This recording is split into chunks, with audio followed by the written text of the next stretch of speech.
out doing what gazelles do. Alright? And then all of a sudden, you hear this commanding roar from a huge male lion off in the distance. What do? You take off that way as fast as you can, right? After all, you're a gazelle, you're fast, you've got a head start, you can't see it yet. So you're going to get out of here and you're going to live another day. The only problem is what's waiting for you that way. See, it's interesting how lions hunt. The lions will position you right here in between the roar and the pride. They set a trap for you. And so even though you think you're doing the right thing, you're in trouble. You can see the pride setting up a wall, and then hear the gazelle, and that roar is going to come from out here. And so when you hear the roar, it's obvious what you do, right? You take off running. It feels safe. It feels automatic. It feels natural. But it's the absolute wrong thing to do. Imagine that. And guess what? We all act like gazelle every day.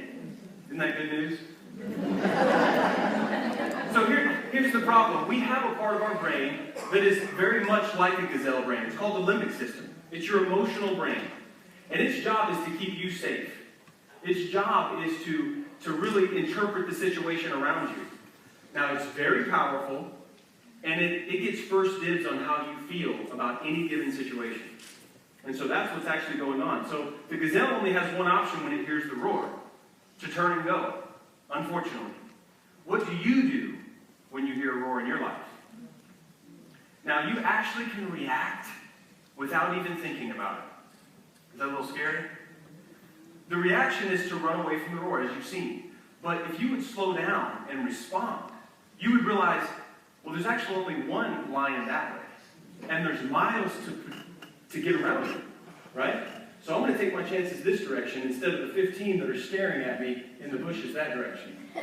All right? So that's what would happen. Now, why does this happen? Why do you react? Why do you react automatically, and why do we oftentimes find ourselves regretting our decisions? It's a misinterpretation of your subconscious mind that's trying to protect you. It's either going to read a threat or it's going to read a reward. And that's its primary mission. So, when it reads a reward, happy chemicals. Look how happy those chemicals are. Right? And so, when it sees a reward, okay, then now we have happy chemicals, and now you're the best version of yourself. You're bonding, you're making relationships, your discipline's better, you're focused, your memory is better. But if your subconscious mind reads a threat or interprets a threat, then stress chemicals. And you literally lose your mind. Literally. It pulls the resources from your thinking brain. And so your memory goes, again, your emotional control goes, everything goes out the window when you have your fight or flight. So Tom Bilyeu says this, he says, the game you're playing is not actually success, it's not status, it's not even possession. The game is brain chemistry. What are you actually releasing in the situation? What if we could control that? Let's think about some things in the moment. Let's think about some of these examples. Whenever you get feedback or constructive criticism at work, okay, imagine your boss walks up and says, hey, I've been watching you. I'd like to give you a little feedback. Is that all right? You guys love that? Even that moment, you felt a little cortisol just happened, all right? Everybody says, is he talking to me? Who's he looking at?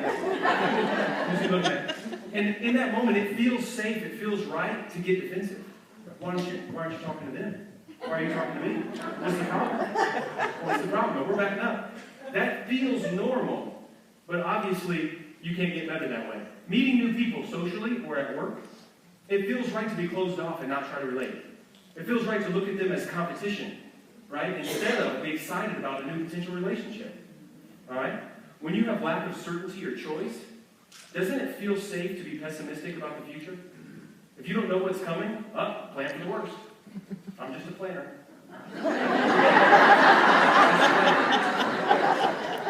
Confrontation, right? Confrontation with a colleague. How many have seen this? It feels right to try to win. Or try to be right. Right? Win the game. Instead of keep the relationship as the top priority in that matter. We're getting a trend here. We need to learn to let go of what feels safe and what feels automatic so that we can live with wisdom. Sales calls? Feels right to procrastinate that. Eventually you're going to get a rejection, right? That's not going to feel good. so it feels safe to push that off as far as we possibly can. The solution lies in what I think is probably the largest scientific breakthrough of our generation. Maybe even bigger than that. I can't overstate this. It's neuroplasticity. Neuro means brain, plastic means changeable. That's simple. In the mid-90s, we realized the brain is not static. It actually changes. Simply put, attention changes your brain. You are all neuroplasticians based on what you think about each day. So there's so much going on in the brain, but so much of it you're in control of. All right? So we all know that you can think about something, right? You can sit and contemplate an idea.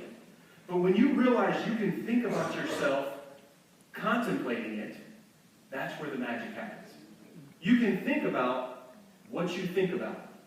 And that's what steers the ship. That's what steers the ship. See, some of you follow me. 3 of you follow me right there. That's what you're looking for. Honestly, if you think about what you think about, you start to build frameworks in your head that interpret the situation. That's literally what leads you to feel the way you feel. Okay? And so, here's the thing. This is all happening in your subconscious, and it's extremely powerful. Let me show you how powerful it is. This is my lovely wife and I on a cruise. And you forget how big these ships are until you go stand next to one again, right? I want you to picture this boat going full blast this direction as fast as it can. And then all of a sudden in the moment, I want to go the other direction. So I get off this little door and I start paddling with a little paddle. And I'm like, I want to go this way. That's what it's like when your conscious mind tries to go against your subconscious mind in the moment. It doesn't have a chance. But some of you guys still look skeptical. You're numbers people, I can tell. That's fine. The processing power of your conscious mind is 2,000 neurons per second. The processing power of your subconscious mind is 4 billion. You thought my ratio was off, didn't you? 4 billion neurons a second. So I want you to think about this. Navy SEALs, some of the toughest people we know, all right? They go through the most grueling mental and physical challenges of maybe anybody anywhere. And what's interesting, after 9/11, we needed more Navy SEALs because they weren't graduating through BUD/S training fast enough. And so they went to investigate what is making the difference. Because even after they got past the rigorous physical challenges, and they're physical enough, right? They're athletic enough, still only 1 in 7 would make it through the 6-month grueling training. So 6 out of 7 of these physical specimens couldn't get it done. So they started to research it, and guess what they found? One of the major differences of the Navy SEALs that made it was constant, optimistic self-talk throughout the entire BUD/S training. Can it really be that simple? The hardest thing you'll ever endure in your life, and the difference was they were constantly wiring their mind and wiring their frameworks. I'm supposed to be here. I'm a champion. I'm not going to get broken by this. This has been done before, and I'm going to be the next to do it. There is no other option. The winners were doing that the whole time. Imagine if it were that simple. Now, if that works for Navy SEALs doing the hardest thing you can undertake, do you think it would help you in what you're endeavoring to do? Imagine that. Today, you can reprogram your mind to go towards the roar. You can stop the automatic response and make a mistake. You can actually go the right direction. Now, I wanted to show you this just really quickly so you realize this is what a neuron looks like. When you think, catch this, you're actually growing something in your head. You're actually growing matter. All right? Protein is being synthesized into this neuron when you give something attention. And then if you keep thinking, it gets thicker, and it gets wrapped in a myelin sheath, and it goes way faster. Do you see the little thing going down here slowly? You guys see that? Do you see it going really quickly right there? This is a habit. That's what a habit looks like in your brain.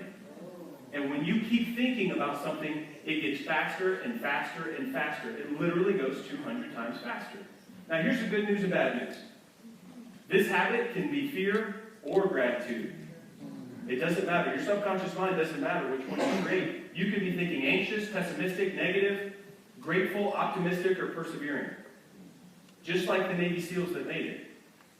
They were growing the right thoughts in their mind. They were building the right frameworks. So when I realized how powerful this was, but also how simple, I started to journal this way.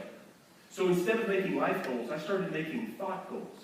I started making goals around the thoughts that I wanted in my operating system, in my brain. And this made such a shift that people around me wanted to do the same thing. So I actually created the Thought Goal Journal. So there was just a simple way that you could daily wire in the operating system that you wanted. Okay, but the bottom line is it takes 7 minutes a day for about 2 months to grow that full habit that I just showed you. To fully turn the ship in the direction that you want. Now, you know, how many people think mindset's important? See, everybody understands mindset's important. But you know what most people won't do is take the time to set their mind. If your mindset's important, you've got to be intentional about it. So make the decision today to wire your brain to let go of what feels automatic, what feels safe, and start living with wisdom. Start living your adventure. Thank you very much.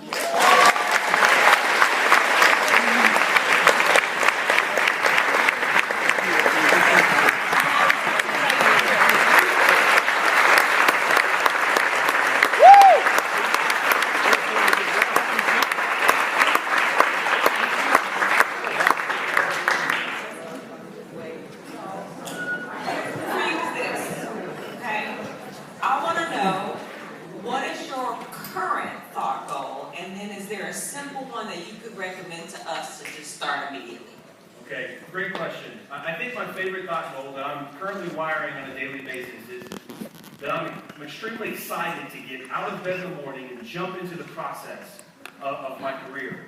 And so I want my mind to realize that so that it's natural, that I don't have to fight uphill. And so I wire that, I visualize that, I even write what's going to happen when that becomes automatic. So yeah, I think that makes a huge difference. Right, well, thank you, John. At this time, I'm going to ask that all of our speakers come out and join us.